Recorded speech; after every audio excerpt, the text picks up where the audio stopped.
From the book of Psalms, chapter 1, let's read. Blessed is the man that walketh not in the counsel of the ungodly. God is love, right? So ungodly means someone who is unloving, somebody who is hateful or fearful. In other words, a carnally minded man. Nor stands in the way of sinners, nor sits in the seat of scornful. Scornful means arrogant, or people who are mocking you for speaking the truth. Now, sinners, what is sin and what is righteousness? Sin is wrong thought or wrong thinking. Righteousness is right thinking. Wrong thinking and right thinking concerning who or what? Concerning God and his name or nature. Name means nature, you see? What does wrong thought or sin look like? It looks like this.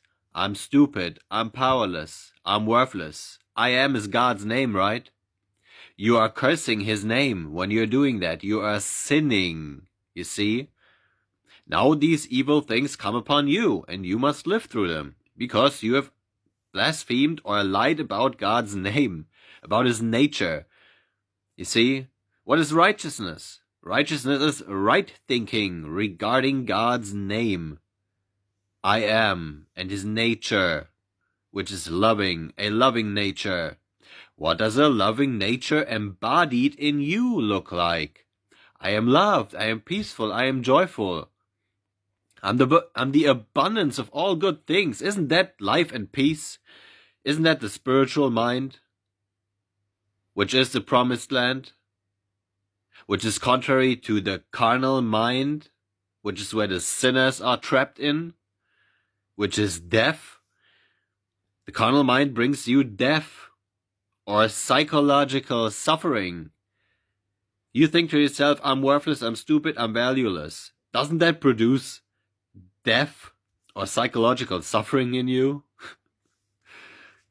Verse 2, but his delight is in the law of I am, and in his law does he meditate day and night. What is the law of I am? It is love. It is, to be exact, to embody his loving nature, which is Christ.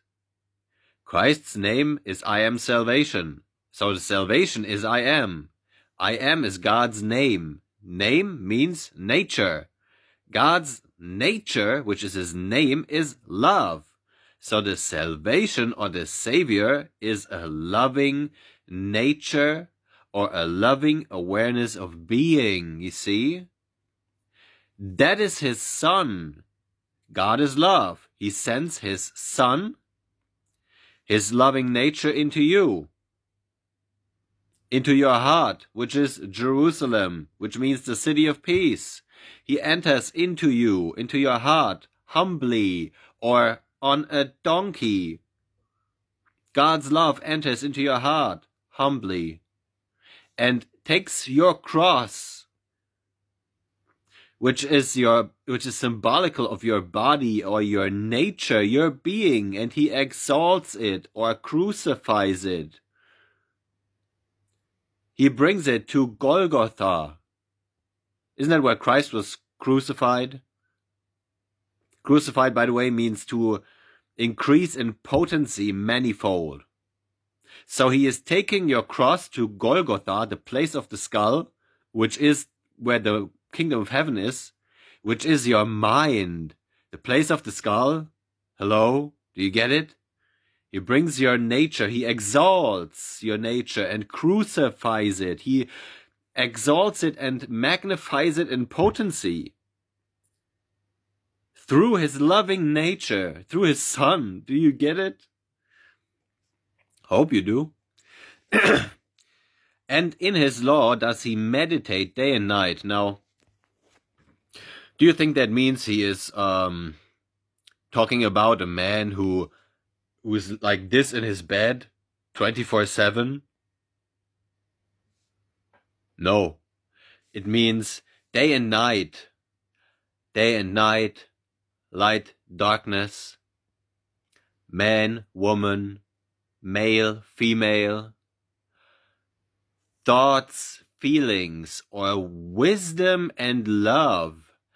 That is the image and the likeness of God in which we were created. Thoughts and feelings, or wisdom and love, that is the image and the likeness of God. You see, it has nothing to do with this flesh suit here. That's not the image and the likeness of God. It's a flesh suit. God is a spirit. Spirit is consciousness. So his image and his likeness has to pertain to something of the nature of consciousness. Thoughts and feelings, wisdom and love, you see?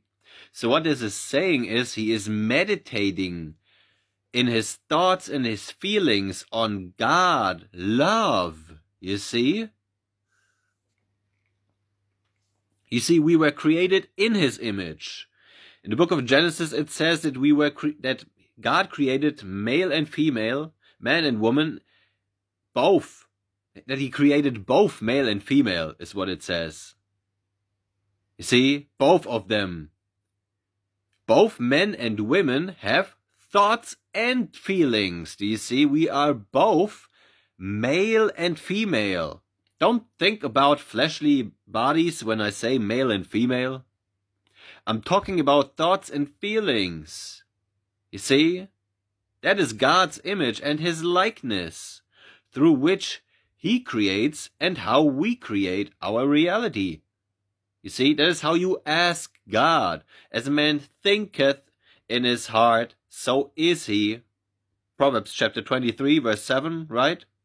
The way you think feelingly, with your thoughts and your feelings, your husband and your wife, your Adam and your Eve. You see, that attracts your reality into existence. Verse 3, and he shall be like a tree planted by the rivers of water, that bringeth forth his fruit in his season. Water is symbolic of emotions. So he's chilling, basically. He is peaceful by calm, loving, spiritual, peaceful emotions. And they are bringing forth his fruit in his season. What are the fruits of the Spirit? Peace, love, joy, meekness, things like that, right? Those are the fruits of the Spirit of love, which is God. You see? That is how you are able to tell who is of God, who is of love, by whether they embody his nature, which is love, right? How else would you be able to tell? By judging the outward appearance? That is how man judges, but you ought to judge the way that God judges, and God judges the heart and the reins of a man, his nature, his being. You see, that's intangible. That's in the man, not outside of him. That's 1 Samuel chapter 16, verse 7 for you, if you want to look that up, by the way. His leaf also shall not wither, and whatsoever he does shall prosper. Why does he prosper? Why does the righteous man prosper? And why does the wicked man, the sinner, fail at everything? The righteous man prospers in all of his undertakings because he loves the name or the nature of God. He embodies it.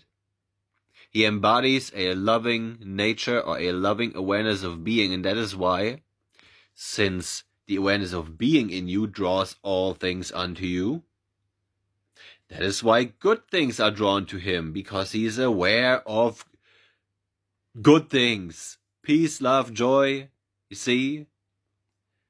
That attracts more peace, love, and joy into your life. Peaceful, loving, joyful experiences and people. The wicked are only aware of being evil things. I am useless, I am powerless, I am stupid. Now all of that nonsense is drawn into their life. They asked God for it. They asked I am for worthlessness, for stupidity. Do you get it? I hope you do. The ungodly are not so, but are like the chaff which the wind driveth away. The unloving, the wicked, the sinners are not so. You see? They're unloving because their being, their nature is not rooted in God, which is love. You see? But are like the chaff which the wind drives away. The wind is symbolic of thoughts.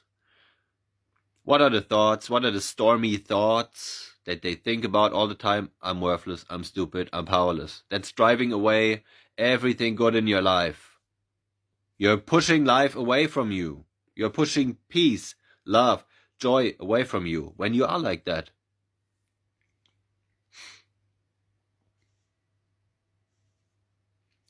Therefore, the ungodly, the unloving, shall not stand in the judgment, nor sinners in the congregation of the righteous. You see, the unloving, the sinners, the wicked people who only curse God, who blaspheme or lie about his name, about I am worthless, I'm stupid, I'm powerless, they will not be in the congregation of the right thinking man, who is a loving man. You see, what fellowship does light have with darkness? None. You see? The sinner cannot enter into the kingdom of heaven, which is the spiritual mind, which is the promised land, which is life and peace.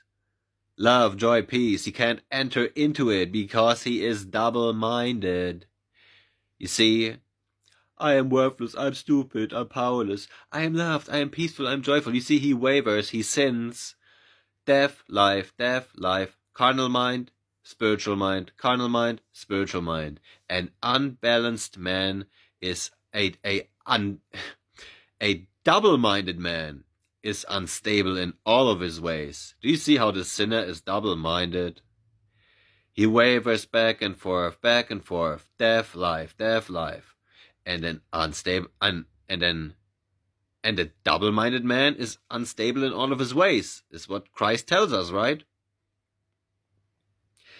You see, Christ told you to make your eye, your mind, single. Be single-minded. You see? Make up whom ye will serve. Will you serve death or life? The carnal mind or the spiritual mind? Do you serve I am worthless, or do you serve I am valuable? Deuteronomy chapter 30 verse 19. I have put life and death, or I've put death and life. I've put the carnal mind and the spiritual mind before you this day. Choose ye this day whom ye will serve. That is what God is telling you in that verse. You see, the power over life and death, it lies in the tongue, in the way that you think, feel, and speak about God's name. You see, you have tongues in your mind as well, and in your heart. That is what God hears. That is why the power over life and death is in the tongue, in the way that you think, feel, and speak about I am. Because it has the power to attract death into your life, or the power to attract life into your life. You see? Nobody else is to blame for your experiences. You are responsible. And it's all dependent on how you use God's name, which is I am. Are you using it in vain, in death, in lies? Or are you using it in truth, in life, and in peace, in love? You see? For I am knows the way of the righteous, the right thinking, but the way of the ungodly or the unloving shall perish. You see? What is the way of the righteous? I already explained it to you. It's that straight and narrow path. See? You are not to turn to the left hand nor to the right hand. You're not to turn to the over-righteous mind, nor to the over-wicked mind. See? You're not to turn to the one who denies himself all the time, nor to the one who overindulges all the time. You see, walk the balanced path in the middle, the narrow, the straight and narrow way. You see, Christ said things like, "Woe unto you if all men speak well of you." That means there ought to be a balanced opinion about you. And in order for there to be a balanced opinion about you, you have to be balanced. You see? Choose life so that you may live today